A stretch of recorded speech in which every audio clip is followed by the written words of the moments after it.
ده راشد شاف كام فيديو للكاليستانكس. الناس بتستعرض مهاراتها في اللعبة وبتكسر قوانين الجاذبية وبتبهر الناس. راشد عجبته اللعبة وقال خلينا نجرب. قام والحماس اخده وقعد يحاول ويجرب في كام حركة لحد. طب انا المفروض ابدأ ازاي؟ فيديو النهاردة خفيف وفيه معلومات مهمة، ففوق كده وصحصح معايا. ولو ما اتفرجتش على الفيديو اللي فات روح اتفرج عليه عشان كنا اتكلمنا عن اقسام الكاليستانكس وانواعها وازاي تحدد هدفك من الرياضة دي.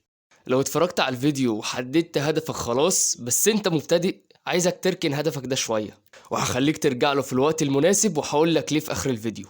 عشان نقدر نقول عليك لاعب كاليستانكس لازم وحتما ولا بد يكون معاك 5 تمارين اساسية، هما ضغط ومتوازي وعقلة وسكوات. وعشان اديك تارجت وما تتوهش عني، هنقول 30 ضغط، 30 متوازي، 15 عقلة، 50 سكواد، و15 ثانية اللي 6 ثبات. بعد ما خلاص بقى معاك التمارين الأساسية، انت كده طلعت فوق نقطة الصفر. هنبدأ نشتغل على المهارتين من أهم المهارات ولازم يكونوا معاك في أي قسم من أقسام الكاليستانكس اللي أنا قلت عليهم في الفيديو اللي فات، وهما الهاند ستاند والماسل أب.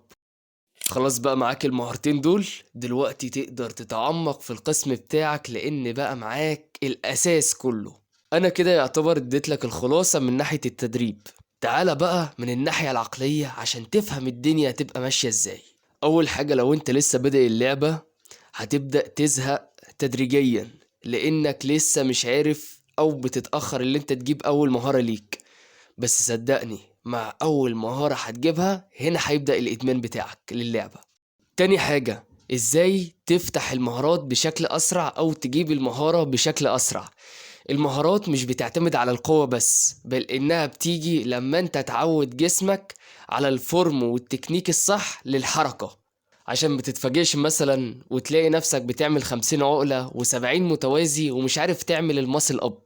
وتالت واخر حاجة، عامل الكاليستانكس كأنها فيديو جيم بتفتح فيها مستويات. هتلاحظ في الكاليستانكس كل ما تفتح مهارة وتروح للي بعدها بشكل او باخر هتلاقي نفسك بتستعمل المهارة اللي انت اخدتها دي، بتستعملها في اللي انت تجيب المهارة الجديدة بتاعتك. وده كان نهاية الفيديو، اتمنى تكونوا استفدتوا. لو عجبكم الفيديو اشتركوا في القناة، خلاص قربنا اللي احنا ندخل على 1000 مشترك. ولو في حاجة عندك ملاحظات روح دونها تحت في التعليقات واكتبها عشان نطور القناة أكتر مع بعض. صلوا على النبي وبس كده، سلام.